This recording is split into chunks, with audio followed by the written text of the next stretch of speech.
Naglalaba pa nga ako, hindi pa ako tapos. Pero sabi ng Kuya PK namin, gutom na daw siya. Kaya sabi niya magluto na daw ako ng ulam. Eh sabi ko naman, naku, naglalaba pa ako. Kaya ikaw na lang magluto.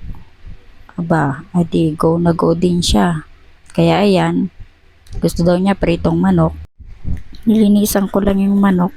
At ayan, pinamasa-masa ko sa kanya. Nilagyan ko ng itlog. Tapos yung breading naman na harina, ako na naghalo-halo.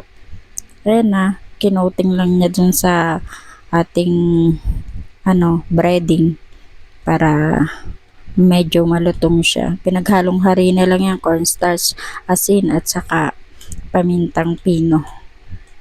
Ayan, habang nagagawa nga kuya niya, ayan, nangungulit ang bunso na maliit. At habang ginagawa nga namin ito, naisip ko na magandang banding din ito sa aming mag-iina.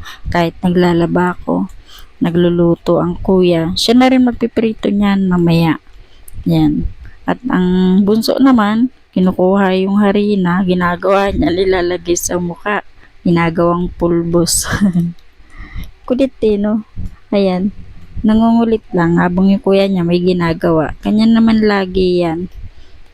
Ayan, payakap-yakap sa kuya. Love na love ang kuya. Napakagaling talaga. At yan, tuloy pa rin. Nagko-coating pa rin ng breading ang kuya. At ang bunso naman, ayan, nangungulit pa rin. Yee, ayan, tapos na. Prito-prito time na. Ayan nga, siya na rin pinagsalang ko para alam niya kung paano maglagay ng tama para hindi magtalsik-talsik sa kanya. Sabi ko sa kanya, dahan-dahan lang niya para hindi magtalsik-talsik. Tapos ayusin niya ng lagay. Oh, 'di ba? Marunong na. Yan, 7 years old na nga pala ang aming kuya, grade 1 na siya. Mag-grade 2 na siya sa next na pasukan. O 'di ba? Ang bilis, parang kailan lang baby pa siya, ngayon kuya na.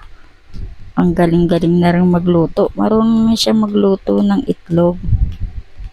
Ayan, ang bunso naman nagkukulit. Ayan. At pakatapos nga niya magprito, isa-set aside lang niya ng ilang minuto, mga 10 minutes ganon. Tapos ipiprito na lang ulit para mas malutong siya at maluto ng ayos. At wala nang dugo-dugo na matira.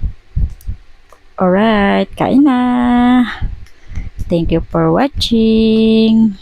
Bye-bye!